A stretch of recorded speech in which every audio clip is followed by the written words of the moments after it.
तो आज की हमारी यह वीडियो कहती है, ये 7 बातें किसी को मत बताना। दोस्तों, धीरे बोलो, कोई सुन ना ले।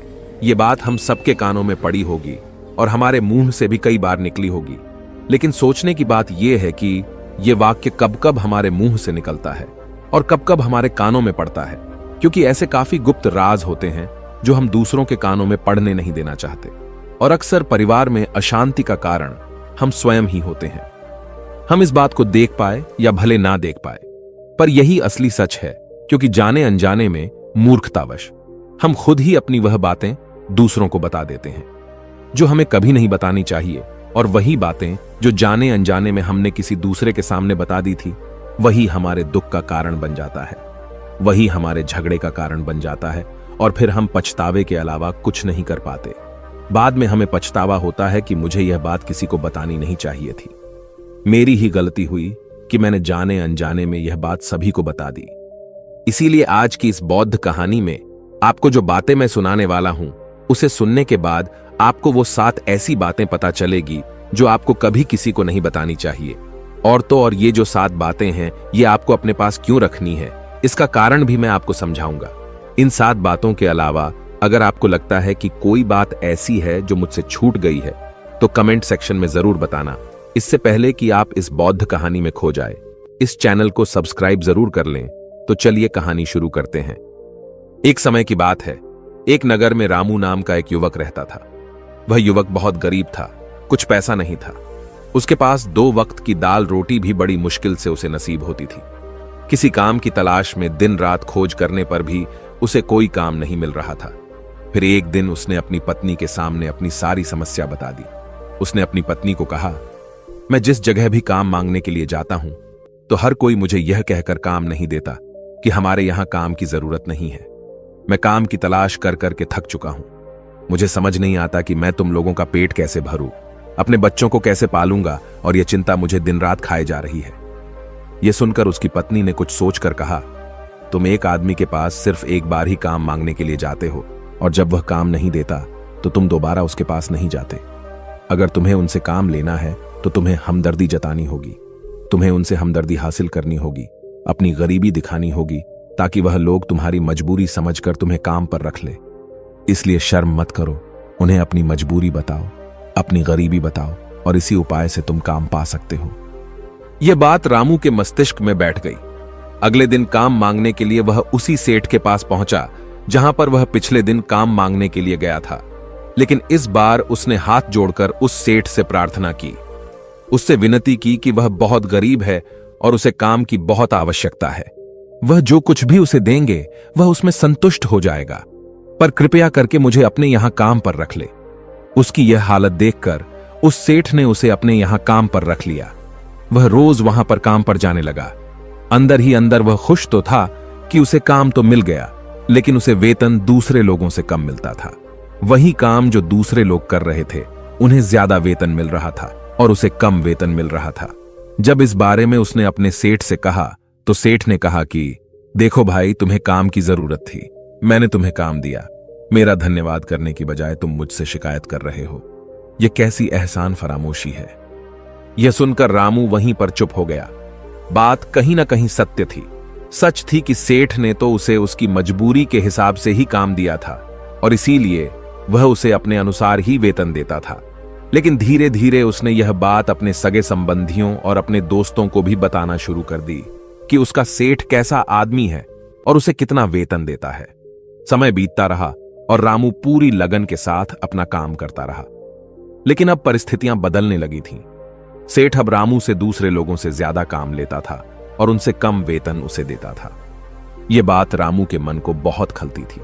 वह दूसरों से ज्यादा मेहनत कर रहा था और उनसे कम वेतन पा रहा था। इससे उसके आत्मसम्मान को बहुत गहरी चोट पहुंची।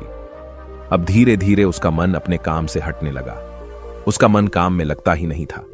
जाहिर सी बात है कि ऐसी जगह किसका मन लगेगा जहां आदमी को अपने आत्मसम्मान के साथ समझौता करना पड़े। इसीलिए जल्द ही उसने अपना काम छोड़ दिया और वह घर पर आकर खाली बैठ गया। अब उसके पास घर का खर्चा चलाने के लिए भी पैसे नहीं बचे थे। इसीलिए उसने अपने सगे संबंधियों और अपने दोस्तों से सहायता मांगनी शुरू की। लेकिन उसके दोस्त उसके सामने तो उसे दया का पात्र समझते थे। उसे दिलासा देते थे, लेकिन पीछे से उसका मजाक उड़ाते थे। वह कहते थे, कितना बेवकूफ है, सेठ ने इतना काम लिया और बेचारे को पैसे भी नहीं दिए। अरे हम इसको पैसे दे दें तो ये कल हमारा भी पैसा नहीं वापस कर पाएगा। इसकी ऐसी हालत है, काम तो इसके पास कुछ है नहीं, पैसा कहां से लाकर देगा। और इसी वजह से रामू की हालत दिन पर दिन खराब होती जा रही थी। अब वो दिन रात तनाव में रहने लगा। वही दोस्त, वही सगी संबंधी जो उसके अपने होने का दिखावा करते थे, वो उसे दया का पात्र समझ रहे थे। उन्हें उसके ऊपर तरस आ रहा था। सब लोग आकर उसे ज्ञान तो बहुत देते थे, लेकिन कोई सहायता नहीं करता था। और अक्सर ऐसा ही होता है, ज्ञान देने वाले तो बहुत मिल जाते हैं, लेकिन मदद करने वाले, उंगली पकड़कर, हाथ पकड़कर आगे चलाने वाले कितने लोग मिलते हैं। फिर एक दिन उसे पता चला कि पड़ोस वाली गांव में एक बौद्ध भिक्षु आया हुआ है जो बहुत ही ज्ञानी है। रामू इतना तनाव में था कि उसे कोई रास्ता नजर नहीं आ रहा था। इसीलिए जाने अनजाने में वह उस बौद्ध भिक्षु के पास पहुंच जाता है। वहां पहुंचकर वह सीधे उनके पैरों में गिरकर रोने लग जाता है। वह रोते रोते उन्हें अपनी सारी परिस्थिति बताता है। उसे बताता है कि किस तरह उसके सेठ ने उसका फायदा उठाया और उसके सगे संबंधी उसके साथ कैसा व्यवहार रखते हैं। सारी बातें सुनकर बौद्ध भिक्षु ने उसे चुप कराते हुए कहा, बेटा, ये सारी समस्याएं तुम्हारी बुद्धिहीनता, तुम्हारी मूर्खता के कारण उत्पन्न हुई है। अगर तुम्हारे अंदर समझ होती और तुम समझदार होते तो इनमें से एक भी समस्या तुम्हारा मन को दुखी नहीं कर सकती थी। लेकिन तुमने अपने अविवेक के कारण, अपनी मूर्खता के कारण खुद ही अपने रास्ते में कांटे बिछा दिए। परंतु आज मैं तुम्हें 7 ऐसी बातें बताने जा रहा हूं जो भूल कर भी किसी को मत बताना। और इन बातों का अनुसरण करते हुए तुम बाहर से मिलने वाले दुखों को तो दूर कर ही सकते हो जो बेवजह दुनिया की वजह से तुम्हारे अंदर पनपते हैं। पहली बात जो किसी को नहीं बतानी चाहिए वह है अपनी मजबूरी। अपनी मजबूरी का दिखावा करके दूसरों का दया पात्र बनकर उनकी सहायता लेने की गलती कभी मत करना। हो सकता है कि आज वह तुम्हारी मजबूरी देखकर तुम्हारी सहायता कर दे, लेकिन कल वह तुम्हारा फायदा उठाने से भी नहीं चूकेगा। और अगर फायदा भी नहीं उठाया तो दूसरों के सामने तुम्हारा मजाक बनाने में वह आदमी कभी नहीं झुकेगा। इसीलिए कभी भी अपनी मजबूरी का दिखावा मत करो। अगर घर में 2 रोटी है, सूखी रोटी है, तो वहीं खाकर सो जाओ, लेकिन दूसरों को इसके बारे में भनक तक नहीं लगनी चाहिए। जरा आप खुद सोचो, मजबूरी बताने का क्या कारण होता है एक इंसान का? या तो वह दूसरों से सहानुभूति हासिल करना चाहता है या उनसे कोई आर्थिक मदद चाहता है। लेकिन अगर दोनों ही परिस्थितियों को आप देखें तो दूसरा आदमी आपका फायदा उठाने से नहीं चूकेगा। और अगर वह फायदा नहीं भी उठाएगा तो अपनी नजर में तो वह आपको मूर्ख ही समझेगा, बेवकूफ समझेगा, और दूसरों के सामने आपका मजाक तो जरूर बनाएगा। इसीलिए अपनी मजबूरी के बारे में कभी किसी को मत बताना। दूसरी बात जो किसी को भी नहीं बतानी चाहिए वह है अपनी अतीत की गलतियां और भविष्य की रणनीतियां। जरा सोचो कि अगर हम अपने अतीत की गलतियां किसी दूसरे को बताते हैं तो उसका क्या प्रभाव होगा।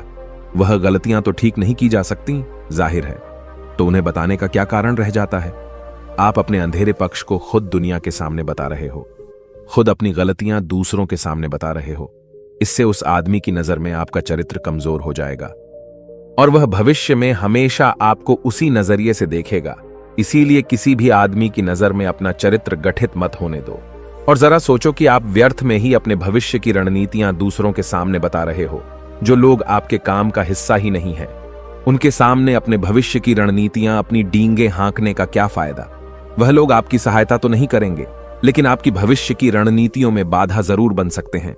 आप खुद अपनी विवेक का इस्तेमाल करिए और सोचिए कि आपके साथ भी ऐसा हुआ है कि आपने अपनी भविष्य की रणनीति किसी को बताई हो और वह कामयाब ही ना हुई होगा। जरा गौर से सोचिए। तीसरी बात जो किसी को नहीं बतानी चाहिए वह है अपने घर की बातें। जो भी हमारे घर के अंदर हमारी परिवार के साथ होती है, हमारे माँ बाप के साथ, हमारी पत्नी के साथ, हमारे बच्चों के साथ, वह बातें परिवार तक ही सीमित रहनी चाहिए। अगर आप इन बातों का दूसरों के सामने ढिंढोरा पीटते हो तो दूसरों को आपके घर में घुसने का एक मौका मिलता है और वह इसका फायदा उठाने का कभी नहीं चूकते। वे आपके परिवार के सदस्यों को आपसे दूर ले जाने की कोशिश करेंगे। अक्सर ऐसा होता है। हम समाज में देखते हैं कि हम अपने घर के झगड़ों को कम करने के लिए उन झगड़ों को अपने पड़ोसियों और दूसरे सगे संबंधियों को बताते हैं, लेकिन इससे आपको सहायता कभी नहीं मिली होगी, बल्कि आपके घर की लड़ाई झगड़े और ज्यादा बढ़ गए होंगे, और वह जाहिर है कि बढ़ेंगे। अगर आप अपने माँ बाप की बात दूसरों को बताएंगे तो आपकी माँ बाप को बुरा लगेगा। यही कि हमारा बेटा हमसे बताए बगैर दूसरों को ये बातें बता रहा है। इसीलिए अपने घर की बातें और अपने घर की लड़ाई झगड़े किसी के सामने मत बताना। अगली बात जो मैं आपको बताने जा रहा हूं, जो किसी को नहीं बतानी चाहिए, वह सुनने पर बहुत अजीब लग सकती है, और वो है कि आप अपनी आमदनी किसी को मत बताना। अब अपनी आमदनी ना बताने के पीछे क्या कारण हो सकता है? जरा सोचिए कि आप अपनी आमदनी अपने दोस्तों को बता देते हैं, तो इस हालात में केवल दो बातें हो सकती है। या तो आपकी आमदनी उनसे ज्यादा हो सकती है, या तो फिर आपकी आमदनी उनसे कम हो सकती है। अगर आपकी आमदनी उनसे ज्यादा है, तो जब आपके दोस्तों को जरूरत पड़ेगी तो वह सिर्फ आपको ही याद करेंगे, क्योंकि उनको पता है कि अगर आपकी आमदनी ज्यादा अच्छी है तो आप ही उनकी मदद कर सकते हैं, और इसीलिए ज्यादा लोग आपसे सहायता मांगेंगे। और जब आप उनकी सहायता नहीं करेंगे तो वह सोचेंगे कि इस आदमी के पास पैसे हैं, मेरी सहायता कर सकते हैं, लेकिन यह फिर भी मेरी मदद नहीं कर रहा है। और इसीलिए आपकी आमदनी आप दोनों दोस्तों के बीच एक झगड़ों का कारण हो सकती है। और इसी जगह आपकी कम आमदनी होगी तो लोग मजाक उड़ाएंगे, वह आपको कमजोर भी समझ सकते हैं, और ऐसी हालत में बहुत कम लोग मिलते हैं जो आपके पीठ पीछे आपका मजाक न बनाए, और ज्यादा होगी तो सहायता मांगेंगे। तो अपनी आमदनी बताने में दोनों हालातों में आपको ही परेशानी होगी, इसीलिए अपनी आमदनी बताने की कोई जरूरत नहीं है। अगली बात जो मैं आपको बताने वाला हूं, उसे अपनी गांठ बांध लेना और किसी को यह बात मत बताना। अपनी कमजोरी और अपनी ताकत अक्सर इंसान को पता नहीं होता है कि उसकी कमजोरी या उसकी ताकत क्या है। लेकिन अगर आपको अपनी कमजोरी और अपनी ताकत पता है तो पहली बात तो आप बहुत ही बुद्धिमान आदमी हैं, और दूसरी बात कि आपको यह बातें किसी को पता नहीं लगने देनी है, क्योंकि अगर आपकी कमजोरियां दूसरों को पता चल गईं और अगर भविष्य में आप दोनों दुश्मन बन जाते हैं तो वह आपकी कमजोरियों का फायदा उठाएंगे, और अगर उनको आपकी ताकत पता चल गई तो वही ताकत आपकी कमजोरी बन जाएगी, क्योंकि वह ताकत दूसरे आदमी को पता है, और वह ताकत का तोड़ भी आज नहीं तो कल ढूंढ ही लेगा, क्योंकि हर शेर का सवा शेर होता ही है।